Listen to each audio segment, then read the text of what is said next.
Jim Rome takes on sports. I will always have a complicated relationship with this game, but people evolve. So do sports. Do not make me regret this. Do not make me devolve back to that guy that so many clones wish that I still was. And do not embarrass the entire country. Now, I can go back. I can get there fast. Lose tonight, and you got a real problem. Do not blow it. The Jim Rome Show podcast. You've been warned. Follow and listen on your favorite platform. Happy Tuesday. Welcome in. It's three-man front. Back in 1933, we got the first Major League Baseball All-Star game. We'll get another one tonight, another installment.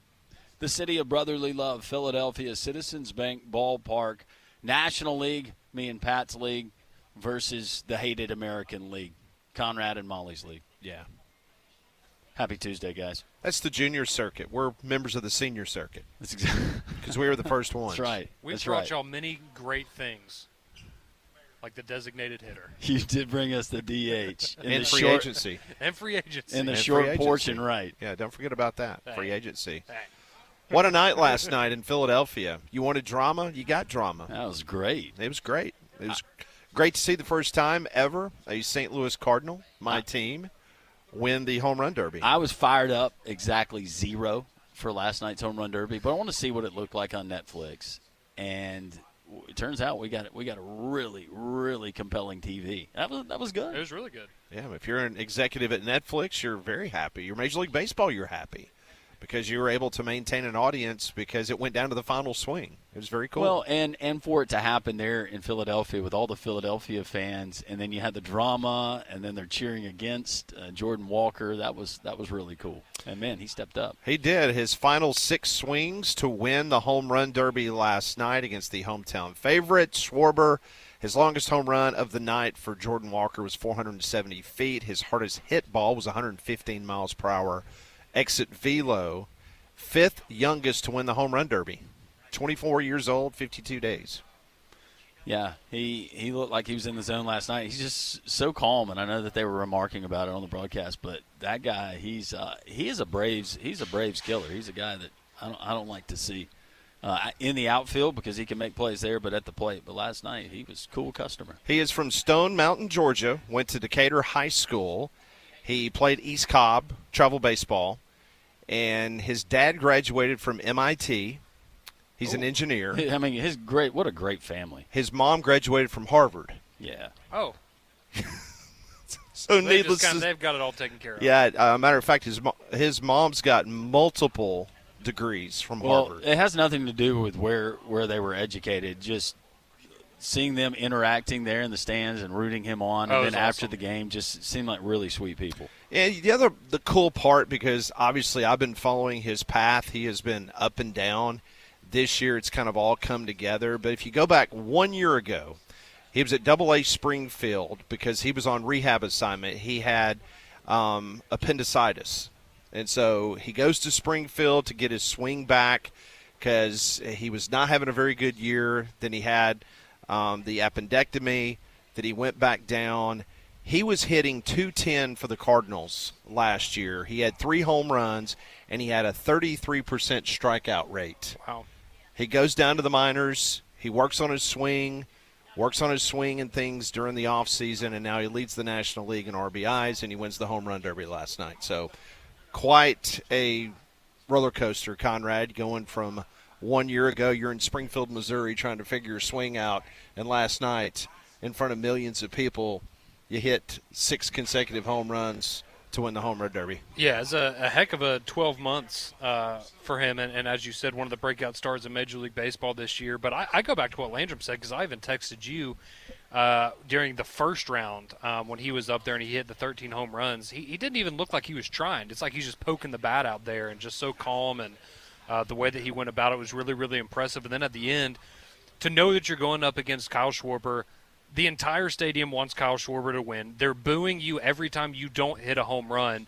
But then when you had those 6 straight at the very end, and it was dead silent in there as they're just watching the inevitable happen, it was really, really cool. It was an awesome scene, an awesome moment for him. I know you're very happy as a Cardinals fan. Very much so. And the other cool thing is that he makes $799,400 for the Cardinals. And last night, because he won the home run derby, he got $1 million. Oh, yeah. So one night of work means a little bit to he him. just made more than he's going to make all year long playing right field for the Cardinals. And we check another team off the list of teams that have had players that have won a home run derby. Cardinals was one of those teams entering last night. Oh, yeah, because they mentioned what Pujols did it 4 times. Is that what they said on the broadcast, and he never won it? Yeah, we've had 8 people participate. We had Jim Edmonds. He participated one year, and then he got hurt right afterwards, said his swing got all screwed up because of the home run derby. And so since then, the Cardinals have been very – Well, that's what I was going to ask you. You're elated, very excited for Jordan Walker, excited that the Cards get represented on a national stage like that. Do you have any sort of concern of a second half issues with this? Because that's been a common thing, with the home run derby. A lot of players have said that it's had a negative impact on their swing. For me, no. The reason why is if you saw some of the home runs that he hit last night was more line drive. Yeah. No, he did have some majestic home runs. He was very deliberate, I thought, with his swing plane. So it didn't look like he was trying to elevate and do something different. He didn't change his swing just for the derby. From what I see. Let's be honest, Kyle Schwarber, he's swinging to hit a home run every time he's up anyways. Yeah, there's no doubt. Well, speaking about hitting a home run every single time, every Tuesday at this time, we hit a home run with Mike Griffith from the AJC, DogNation.com. We are 1 week away from SEC Football Media Days down in Tampa, Florida. Mike, it seems like we've been asking you the same questions over the course of the last few weeks, but I am just curious, if there was 1 or 2 top storylines for next week in Tampa, what have you highlighted to kind of pay attention to? Oh, man. I try not to go in with any predisposed notions, but, obviously there's been a lot going on, with the bill and a lot of the individual states writing letters about that. But, I think that's important. But I don't know if that's really what people want to hear about. So I guess I would just think football. And, my thoughts would be on, let's face it, Lane Kiffin and LSU gear. I think a lot of people are going to be interested in that. It is being held in Florida. John Summerall's got a lot of support right now. There's a lot of momentum, so I think there'll be a lot of Florida energy coming out of there with that being held in Tampa. And then, of course, between Alabama and Georgia, you get 2 schools, kind of trying to hold the line as the standard for the SEC, the 2 teams that played in the SEC championship game and have won the vast majority of them over the last 10 years. Some new faces, some new coaches in there. But other than that, just kind of the typical rigmarole. Do we get the harmonious, unified message that we've gotten most years out of SEC coaches at this event? I asked that because it seemed like Big 12 Media Days last week that it was more contentious and you had some more free-thinking, if you will, coaches that were willing to voice their opinion and give their thoughts on things. Do you think we get more of that when we get to Tampa? I'm not necessarily. The Big 12, let's face it, they need to reach a little bit harder to make headlines. Who's the Big 12? Well, they won 1 playoff game in the history of the playoffs and, had their best teams come to the SEC. I don't know. If there was so much bad publicity for the Big 12 via Texas Tech in the off season. They were kind of a lot of infighting there, right? I guess Deion Sanders, to me, still moves the needle because I'm of that era. I'm a big follower of Deion Sanders. So I'm always interested in what he's doing. And, it's funny, he went there and got all those transfers, and now that doesn't look so crazy, when you see other programs doing it. So maybe Deion is at the forefront of something there. The SEC coaches, it almost feels like, at the spring meetings, they kind of let loose a little bit. And, you think that by the summer they're all kind of on the same page, almost like there's a pre-meeting, right? Like, okay, guys, let's not get sideways. Everybody needs to kind of have a unified front on some of these issues for the talks to be effective. Mike, what do you think we get from Commissioner Sankey at Media Days? There's a lot of things going on. Do you expect that he's going to come out and again, I guess, show his protest of the Protect College Sports Act? Do you think we're going to get anything on the college football playoff conversations and maybe an update on how those things are going? Not a decision, but maybe at least an update on those conversations. What do you think will be the big talking points that we'll ultimately get from the commissioner? Well, I mean, I think he'll try to do a standard presentation on the league's success. Somewhere, trying to make the case for how good the SEC is, not just in football but across all sports. I mean, I think he kind of has a presentation he likes to do to, remind everyone of the SEC's success. He'll answer whatever questions he gets asked. He doesn't dodge any questions. So you'll hear a lot of, as I've stated before, as we know by now, as previously discussed, because there really isn't a lot new going on, right? Everything's kind of in an impasse right now. Everybody in the SEC and Big Ten are working to derail that bill, which, the SEC made clear what they had an issue with, and I guess it didn't get fixed. So this is going to be a waste of time, in my opinion. The whole sharing your revenue and limiting conference growth, I don't get it. I mean, it really doesn't serve the current immediate issues. It's really, politicized a bit, I think, by Cody Campbell and his potential involvement in this bill. So unfortunately, the bill to me doesn't fit the need. It's got some good stuff in there. It's too bad it hasn't been tapered down to be something that would get approved. But I guess some people have dug in on it and don't see the forest for the tree. So that takes that out of the equation. I think we'll hear more about the CSC, College Sports Commission, and their operations as they're trying to manage the NIL contracts and provide a framework that everyone is comfortable with and understands and is compliant with, enforceable. I think that's important. You might hear something about the Michigan case that just came out. I mean, it's pretty clear there's a lack of institutional control there, but, can anybody do anything about it? Is there an NCAA with enough teeth to punish? And how do you punish if, some of the testimony from, the coach is correct and they were told not to, speak out on some potential violations? I mean, that's a clear lack of institutional control. I mean, that used to, back in the day, that could get a program shut down, certainly banished from bowls, but that's not today's world. And I don't know how much power the NCAA has. And even if they did have power, do you really want to take Michigan out of the equation? I mean, it's a really popular brand. And do you want to punish the people today for, the transgressions of, 3 years ago? So that comes up probably, I would guess, some way, shape, or form. But other than that, I mean, who's on the hot seat? How many games does Kalen DeBoer got to win? How about Steve Sarkisian? Is Kirby Smart still the best coach, yay or nay? Lane Kiffin in purple and gold, what's next after hot yoga? Mike Griffith from the AJC, DogNation.com, joins us here on the Higginbotham Hotline. So I want to go back to something you just said at the very end of that answer. And it's not so much a hot seat question, but what program, is it Texas, that has the most pressure coming into this season just because the expectations with the head coach, with their quarterback, with their NIL? Is Texas the one that's going to have the most pressure on them going into the season? Yeah, I mean, probably, but really, it's from a national media sense, but really every coach has pressure now. I mean, now that you got people spending so much money and paying for players, every program's going to think they should win, right? We're spending money, we're giving money. This is why we gave money. We gave money to make playoffs. I think there's pressure on Lane Kiffin, and I'll tell you that. Of course, he likes to kind of bring that upon himself, so I don't know that necessarily a bad thing because it's, Lane being Lane, I think it'll be easier to get attention to Baton Rouge. I don't know that the fan base will be quite as forgiving if things don't go well for him. But I think they will go well for him.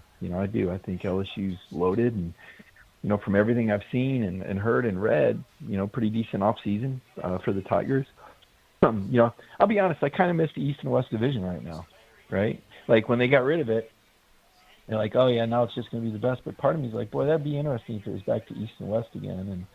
And but I guess with the scheduling model, there had to be some changes and whatnot. But, yeah, I think LSU pressure, Texas pressure. I think Georgia, Kirby, to some extent. This is the last 2 years he hasn't won a playoff game. He's won the SEC title in back-to-back years, but, the national critics are what they are. And they lost their top receiver, and, we're going to have to find out how good Gunnar Stockton really is. Now that he can't just throw a, 6-yard out route to a speedy guy that runs 20 yards. I mean, he's going to have to play make and go downfield, and they've got to rebuild their receiving core. They lost 5 of their top 6 pass catchers. So a lot of questions about Georgia, and, can they maintain the standard as well as, 2-time defending SEC champs?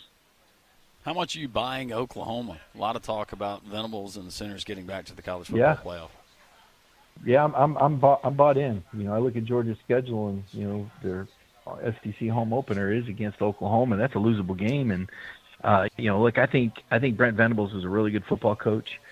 They had some struggles early on. I think they beefed up their roster. They bring back an experienced quarterback that's healthy now.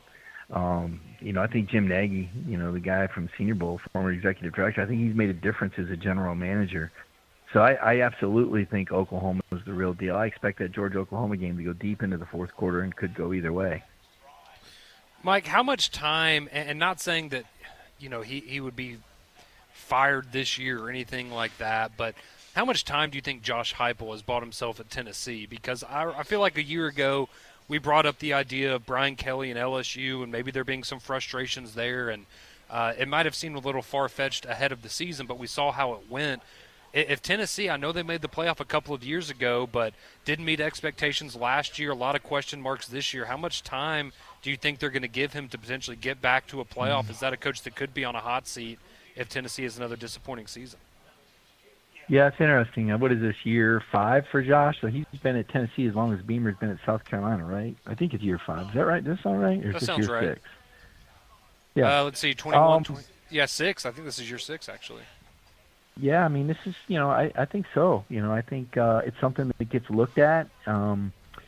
It is interesting because Tennessee's got a lot of money, and they seem to be a program that would have been – and they did. Look, they went out and bought Nico when Nico was a high school player. Remember how controversial that was? That they had this $11 million quarterback and how great he was supposed to be, and obviously that blew up on him last year. And, they got a decent transfer in and who was adequate last year, but the program didn't make the playoff, and that's the new standard now. And I think Tennessee's a place that is going to expect to make the playoff. I think Tennessee's got the budget and will continue to have the budget with this new entertainment district they're building. I mean, they're doing some things to really lock down their resources and, maintain being, one of the elite players in college football. So, I do think there are some expectations on Tennessee, and I don't know that they really have the horses in the barn to do it this year, So that's going to be very interesting to see, if Josh Heupel misses the playoffs with a 6 or 7 win season, what does his job security look like? And, who's on the radar to be the next Tennessee head coach? I mean, you see Jason Witten's coaching tight ends at Oklahoma. I bet he'd be a pretty popular pick after, if he returns to the ranks and has a good year at Oklahoma. He would seem to be, as a former Vol, that, someone that Tennessee fans would embrace, and probably someone that would embrace the opportunity. Is he qualified? I don't know. I mean, how qualified was Deion Sanders when you get right down to it? So, I think there's something to be said for that, guys. Yeah, I do. That is Mike Griffith. You can follow his work as we get ready to be in Tampa, Florida, as we're covering SEC Football Media Days. You can follow his work at the AJC, the Atlanta Journal-Constitution, and also at dognation.com. Mike, always appreciate you. Look forward to catching up with you next week sometime. I know our schedules are all out of whack, so we will definitely try to find a quiet minute or two that we can visit with you to see what you think on what's happening in Tampa. As always, we appreciate it. All right. Sounds great, guys. Look forward to it. Thanks, Mike. Thanks, Appreciate Mike. it very much. Mike joined us on the Higginbotham Hotline. Higginbotham is your one-source solution for insurance, financial, and HR services. We'll continue live here from Social Taco. The door is going to open about 45 minutes from right now. SocialTaco.bar for more information. We'll tell you about more about our friends as the show progresses. More to talk about, more to unpack of what Mike Griffith just told us. Three-man front continues on Jocks. Welcome back in, and we are live here at Social Taco. We're in the terrace. We have some of our friends here. All-Star Game, Major League Baseball coming up tonight. Landrum, Pat, Conrad hanging out. Molly Robinson as well. The door's going to open at 11 o'clock. We're here in the square right next to City Hall. If you get time, check out the menus, socialtaco.bar. Not only the Mix and Match Taco Tuesdays today, but also the burritos, the quesadillas, the Mexican pizzas, chicken feathers to get started, and so much more. And don't forget about brunch on the weekend. Social Taco, appreciate Dave and all of our friends here, Justin, taking care of us every single Tuesday. So as we were interviewing Mike, the SEC sent out a list of Media Days attendees. Alabama will bring Zabian Brown, Ryan Coleman-Williams, and Bray Hubbard to Tampa to meet with the media. Meanwhile, Auburn will bring Champ Anthony, Byron Brown, and Alex McPherson. So that is the list coming from those two schools. Also notice this is a bit of a change. I've been covering this event since the mid-'90s, and I've never remembered a media days beginning at, it will be 8 o'clock a.m. Birmingham time. Yeah. It's always been a lunchtime, like at around 11 o'clock, the commissioner would get up there. He would, give his state of the conference, and then everything would kind of get started around 12 or 1 o'clock with the coaches and the rotations with the players. So very interesting, them getting started earlier than they typically do. That's good. I'm sure some of those coaches, they certainly appreciate it. Yeah, they want to get out of there. Their travel parties, they got that private jet waiting back at the tarmac, and they can get back to campus. But not a big surprise with, this is just a great reminder of who is where now on some of these. Yeah. You think about Champ Anthony, you can understand that from the defensive side. From Auburn, McPherson, his story, and kind of battling, of course, a lot of the focus is going to be on Byron Brown. And for Alabama, I don't know who you were expecting, but it seems like three really good candidates. Yeah, those would have been the three guys that I think most people would have predicted to be there. So it'll be good to get to hear from them. But I think it'll also be a good opportunity, right, for Auburn and Byron Brown. A lot of people's first time being able to interact with him and get a feel for what he's all about. And we know how good of a football player he is. But I think that's a good opportunity. Obviously, Alex Gold is very familiar with him. One of the leaders on the team. He's going to make. Cool. He's a good interview. He's going to make you look good in media days. Yeah, I'm sitting here looking down the list. It's very rarely do you get back-to-back media days appearances. John Mateer will be able to do that. Yep. He was there last year. From Oklahoma, Arch Manning, obviously, he will be there for the second year in a row. I'm trying to remember, was Lenore Sellers there last year with South Carolina? I feel like he was. Yeah, I feel like he was too, but I can't confirm that. Is Dylan Stewart? Is it him, Dylan Stewart, and Nick Harbor? No, Peyton Williams, Lenore Sellers, and Nick Harbor. Oh, okay. Yep. All right. Mm-hmm. Yep. A couple of other guys that would have been with Lenoris, but they're on other rosters now. Probably Sammy. Correct. That's a good point. So that at least one I can think of. Yeah, that was announced a few minutes ago. Just looking down at the so Bama's not bringing a quarterback because you don't know which one. Arkansas's not bringing a QB. Florida's not bringing a QB. They don't know who their quarterback's going to be. Georgia's bringing Stockton. Kentucky, Kenny Minchie is going to be there. LSU, no quarterback. Whit Weeks will be there, I'm sure. Is Landry coming too? I'm sure. No, that's a Lane can keep an eye on him. Yeah. Trinidad will be there for Ole Miss. Camario Taylor, who there's a lot of people believe he's good. He's going to be the quiet superstar in the SEC this year. No quarterback. It's interesting. No Austin Simmons for Mizzou, but Mateer's back. We mentioned Sellers. No quarterback for Tennessee. Yep. Arch will be there for Texas. Marcel Reed for A&M, and no quarterback for Vandy. So no Diego Pavia walking around. What if they had just tried to bring him back? Why not? Just sneak him be a in there brand for one. ambassador. Yeah, exactly. Just let him walk around and do commercials. He had those diamond cameo earrings in. Everybody noticed them when he walked in. Yeah, those were. Somebody got paid. Those were hard to miss. Those were not cubic zirconia. No, they were not. Not at all. So that will all get started Monday morning at 8 a.m. So the commissioner will get things started. So that will make a very interesting news cycle, as I'm sure he will have plenty to say in regards to the Protect College Sports Act, where we are on the college football playoff expansion. You know, General Clark was in Dallas for the Big 12 media days. I am curious to see if he will be in Tampa on day one, and if he will make that rotation. Yeah. Or maybe this week he's going to be at the ACC in Charlotte, then Tampa, and then in Chicago. So he was in Atlanta last year, right? I know. So I want to say he was. I feel like I remember him being there. He was in Dallas when I was there a couple of years ago. Do you remember if he was in Nashville 2 years ago? No, it was Bill Hancock in Nashville because Landrum and I had a really good conversation. Yeah, I feel like I remember him being there last year, and he was definitely there in Dallas a couple years ago. Yeah, because that was Bill's final year. Okay. Before Clark I feel like he'll be took there. over. Yeah. Landrum, we do have some news coming from the Auburn baseball front because they had to replace Gabe Gross. They did. As Gabe Gross was given a front office position in the Auburn Athletics Department. It's a pretty good get for the Auburn Tiger baseball team, who will replace Gabe Gross. They went over to the state of Georgia. Not a bad place. Got Coach Ammo. Nick Amorati, should say. He joins the baseball staff, as Butch Thompson and Auburn announced today. He comes from the Plains after spending the last 5 years as hitting coach at Kentucky and Georgia. That's pretty good. Not bad. If you watch the baseball amateur draft this weekend and how many top dudes were drafted from Georgia because of their offensive prowess. So that's a big get for Now, Auburn. if I read it correctly, his background, he played at Mississippi State when John Cohen was the head coach and Butch Thompson was pitching coach. Yep. So there's the obvious tie there. And I don't know if you just made it up, but if his nickname is Coach Ammo. It's Coach Ammo. That's sick. It is. Players love that. I would love that. That's pretty good. If he can get 75% of the production he got out of that Georgia lineup with those bats this year with Auburn, be good. I saw Gabe Gross play a game at quarterback at Auburn. Well, he's part of the family. And now he's going to help them with athletic engagement, whatever that is. He wasn't a bad player for Toronto in baseball. No, he's first-round draft pick. Played 7 years in the bigs. Yep.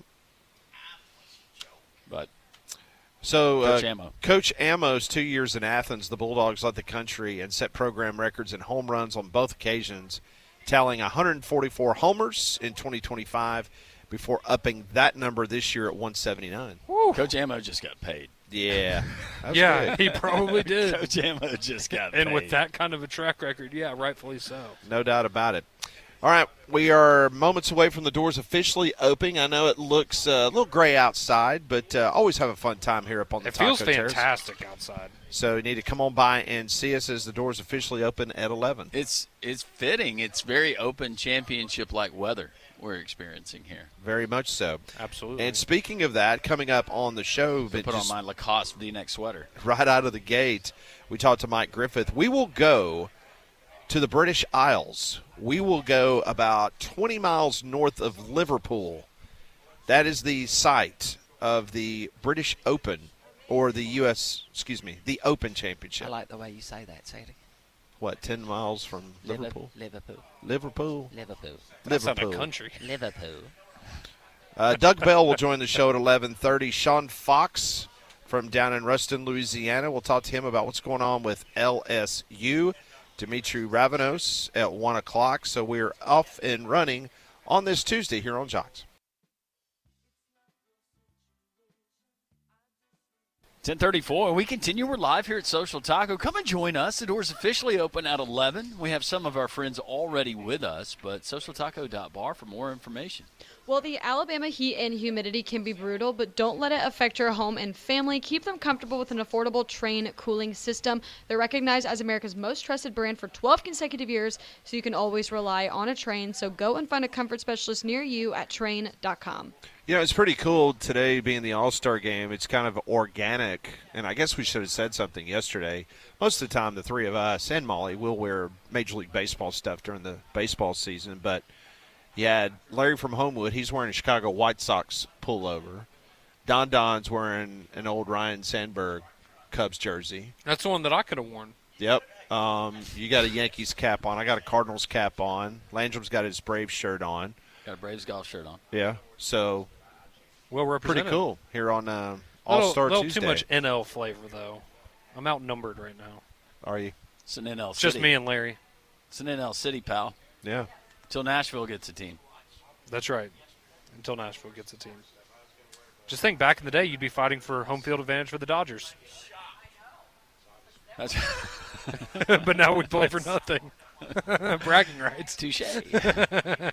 So yesterday afternoon, the LSU Bengal Tigers, the university, Louisiana State University, they released a letter from their president which opposes the Protect College Sports Act as currently written. LSU now joins Alabama, Auburn, Texas, and Texas A&M in opposing the national legislation. I'm just curious, before we get to Monday, do you guys think that we'll have the other 12 teams in the conference pin letters like those four have done? Or those five, I should say. That'd be 11 schools left. No, I think I don't know if everybody does it, but I think you get some of the the older guard. Who has pinned it besides Auburn, Alabama, Texas A&M, and now LSU. Yeah, Those are the 5. I think you'll probably get one from the Mississippi schools. Well, it goes without saying Georgia hates it Yeah. because, I mean, their president was the first one Absolutely. in Destin. They've He made was that ripping clear, it. yeah. Yeah, so I don't know if he really needs to release a letter. You know where they stand. It would be interesting in Tennessee because, you know, their athletic I just director think officially has, being on the record and putting that letter out there, I don't think it's a bad idea for all 16 to do it. Yeah, very rarely do you have a situation where the SEC is not simpatico in regards to all 16 teams doing something in You never unison. know whose attention that's going to get that matters. No, you're right. See, do Ole Miss and Mississippi State, did they do what Alabama and Auburn did, you think? You come together and have a joint statement saying, hey, we don't think this is a good idea. Because I think that sends a little bit of a message of like, oh, these schools really don't like each other, but even they can agree that this Texas this and isn't Texas it. A&M, they sent out a separate. I No. don't see those two Well, ego. when they did it. Yeah. I don't know if I see Ole Miss and Mississippi State doing it. Auburn and Alabama trying to set an example. Yes.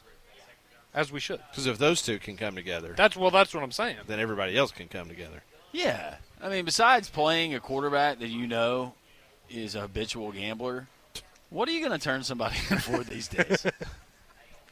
Seriously. So you remember, Everybody's getting paid. Yeah. so you remember the story yesterday we talked about in regards to the Michigan situation, which a report is going to be released on Thursday, and most people believe that this is going to be a very damning report with the Michigan Athletics Department, and they believe that Ward Manuel's job could be on the firing line.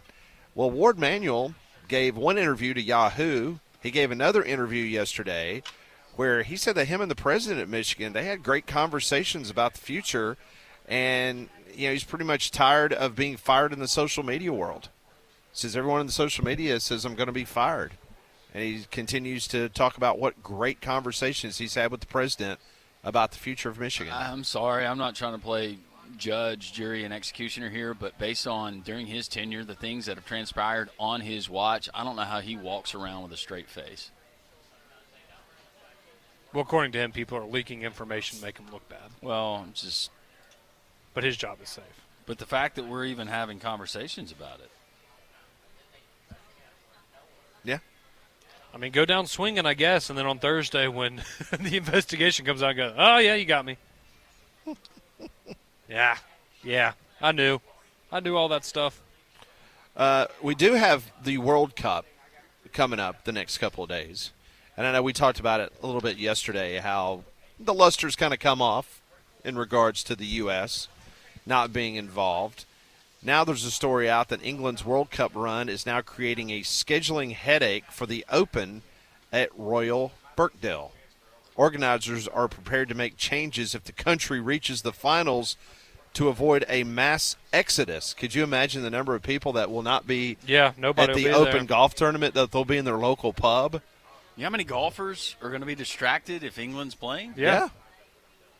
Isn't that something? That could be good for That could be good for our guys. – yeah, that could be good. Yep. Go England. Get it done tomorrow. Yeah. That is, I mean, I guess it's a good problem to have as a country, but maybe Argentina will take care of business and they don't have to worry about it. Who cares about a They're going third to place complain match? about their country's success. They complain about everything else. It was the hydration breaks. What else did they moan about? It was The just pitch, the grass. the grass. Mm-hmm. But it was the people over there. It wasn't the people that actually made the trip over here to enjoy it. It was the people that got left back on the motherland in gray, dark, cloudy, But they're just mad because they don't have air conditioning. damp, cold, moldy England.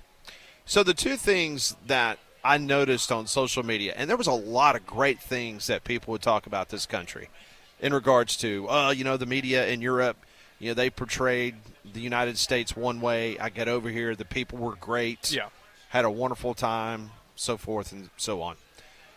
Two things that came across as areas of it kind of blew their mind was, one, having to tip your server at a restaurant. They just don't understand that. Yeah, why you would do that? Yeah, why are you paying 15 to 20%? They don't get that, why you have to do that. And then the other thing is how tax is not included on, let's say, you go into a grocery store and you want to buy something, You have to calculate it. you kind have of to in your calculate head. the tax Yeah. at the end. Whereas you walk into a British grocery store, everything is on that price tag. That's it. Tax, everything is included. So those are the two things that I know they're very small things that I'd be good if we made that change here. I wouldn't mind that. I don't mind doing the quick math. I'd just get a roundabout estimate. I was about to say, I just do everything in my head and say, what's that 10%? yeah, That's kind of, yeah. wouldn't mind that. No, that'd be and not nice. that they didn't want to tip in the restaurants. Right. They weren't trying to get away. It was just the fact that I guess they wanted all just like that price tag at a grocery store. They just wanted all. They want it all put into one price. They don't want to think about it. Well, there's a simple solution to that. Go eat in a party of 8 or bigger. Yeah. And they're going to do that for you at the restaurant. they just need to have bigger groups at dinner. That reminds me, wasn't that a Ponders question, I think, around the beginning of the World Cup from you? You asked Yeah. if there was something that we could, Right. So have something here in you the could take States away. from Europe. I think we said something about tipping your taxes. Yeah, If I you're can't right. remember. Yeah, because I brought that up about the Japanese fans, how they That's what it was. Yeah. cleaned up, and if there was one thing from the World Cup that you've seen, that you would like for America to adopt. Yeah, we what could would be it better about that. Yeah. So What else do you think that they discovered while they were over here that they enjoyed? that they hate that they lost the 13 colonies. I was going to say Ozempic, but Buc-ee's. I guess they have that over there. You guys were a lot fatter the last time we were over here. What happened? They say so skinny and eat all this fast food. I will say, I feel like a lot of the people that, and you had that Freddie guy that had gone viral, but I guess I saw a lot of things on social media, people that discovered in their travels, like small-town America, and were just blown away by, like, this is, I guess, like, the real America that they don't know about. And they're like, this is incredible. Like, Yeah, why wouldn't you want to? The Scottish girl, I've Experience heard, this. she and her husband and their travels, and I'll watch some of that. I told you they went to this Liberty restaurant up in Scottsboro, Alabama. They went I think it was the Sonic, and they were just blown away outside ordering their Sonic food. You just pull up and somebody, Mind they got blown. rollerblades? Oh, mind blown, mind blown. Well, it's just like almost everyone would talk about the different sections of the country that they would go to. One, the enormous size of our country to begin with. Yeah. Yeah, that freaks them out. It's like, oh my gosh, where like you could go to Arizona and see the Grand Canyon, and it's like you're walking on the surface of the moon, and then you go to Miami, and it's like you're It's a completely different world. correct, or you're up in the Great Lakes, and it's a completely different, or in the Appalachians or Rocky Yeah. Mountains. It's amazing how many different, the dichotomy of our country and how they look at it and go, wow, this really is like the movies. It's crazy. Best quote I heard from a fan on social media. It was a fan that came from overseas to watch it, and he said, if you want to hate America, listen to the media. If you want to love America, drive across it. Yeah, good point. I So love the FIFA World Cup is closing in the semifinals the next couple of days, and the finals will be played in the Meadowlands coming up. Doors are going to open here at Social Taco at 11 o'clock. When we come back, we'll refresh and tell you who's going to be attending SEC Football Media Days for Alabama and Auburn and some of the other schools around the conference. That kicks off Monday, 8 a.m. in Tampa. We'll have live coverage here on Jocks. Download the Jocks 94.5 app, so if you're at work, you're on a vacation, you can watch all the coverage on the Jocks 94.5 app. We're coming back. This is Three Man Front on Jocks.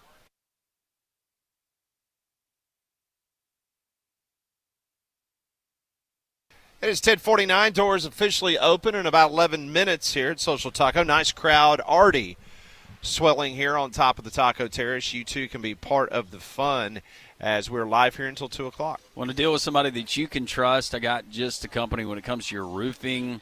Noto Roofing, locally owned and operated. You're going to deal directly with the owners, Sammy and Matt Noto. Noto Roofing, they just put a new roof on our house, and it all starts with a free inspection they offer to all of our Jocks listeners. They're going to warranty all the work they do, and they're going to do what they promise. They showed up to our house early. They left after the job was complete before the sun set. We are so satisfied, happy with our new roof.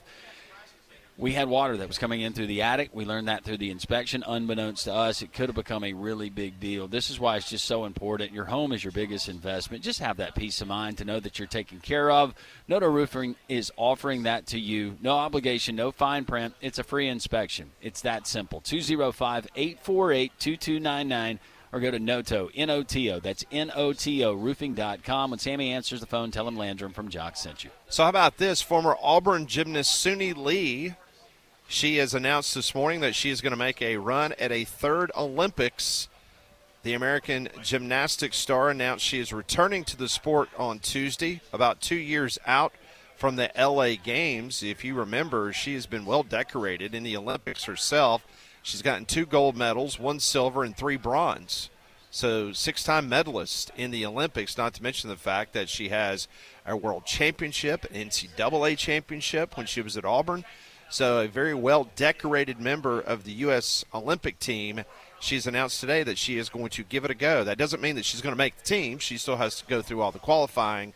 But big news is Auburn's Suni Lee looking to be a part of the L.A. Olympic team. That'd be huge. That's flipping awesome. That is flipping awesome.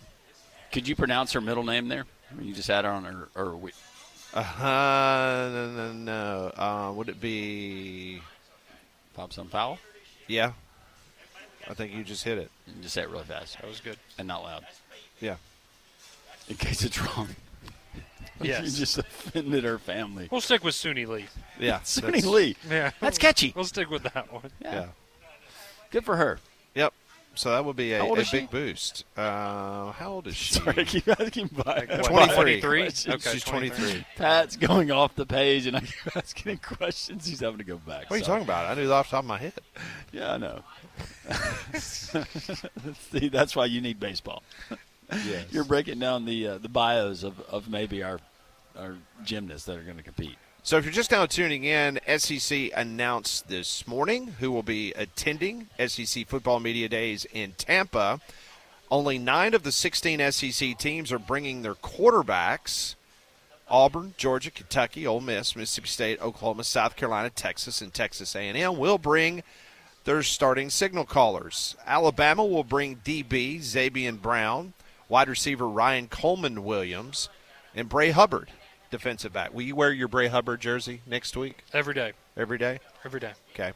Auburn will have Champ Anthony, defensive back, Byron Brown, quarterback, and Alex McPherson. Good for him. Yeah. That Alex McPherson will be there representing the Auburn Tigers. I'm trying to think, and I'll have to do some research. Do you know off the top of your head last time that an SEC team brought a kicker? Probably Auburn when they brought Daniel Carlson. Okay. Supposed to say, did Georgia ever take goggles? I don't You know, think Blankenship, did he ever go? Did Will Reichert ever go? I think he might have. Did he sneak in there? He deserved it. Oh, no. Absolutely he did. He absolutely deserved it. Now if he didn't go, I'm going to be mad. Yeah, Will Reichert should have been there. Yeah, he was unbelievable. Huh. Well, I don't know if this is right or not. I'll do some more research, but according to this, McPherson might be the first one. Let's see. I know Carlson went 1 year. Yeah, this says that Will Reichert did not ever go. Carlson did go 1 year. I'm almost positive he did.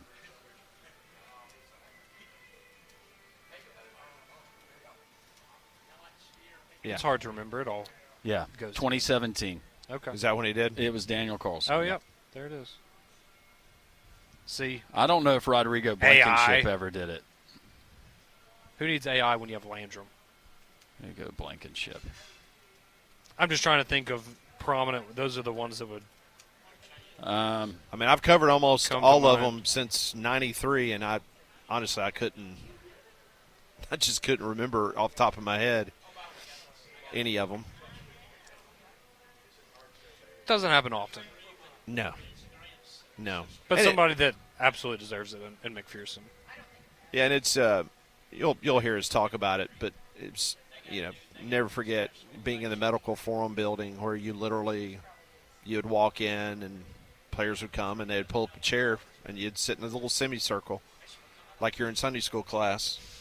And then literally, and that's how you would just chit-chat about what was going on. And now you got handlers, you got, he's only got – You've got to RSVP 6 months in advance to get a 2-minute conversation with a player. Yeah, that stupid SID from South Carolina last year. There it is. Pat's been holding that one in for a while. Yeah, he saved that one. Yeah, didn't even make it. He left. I was about to say he's not. Oh, yeah, he's not we know. anymore. You told us. That he was, I went down to Publix and bought a celebratory cake. You made it very clear to us that he was no longer. We there. got a cookie cake. That guy was a clown. He was a clown. Yeah, I mean, just the unprofessionalism just oozing out of that building that day. Poor Conrad was crying. Conrad just asked a very simple question. The guy just bit his head off. Well, it didn't help I was wearing my Alabama jersey. I think that guy's doing PR for the WNBA now.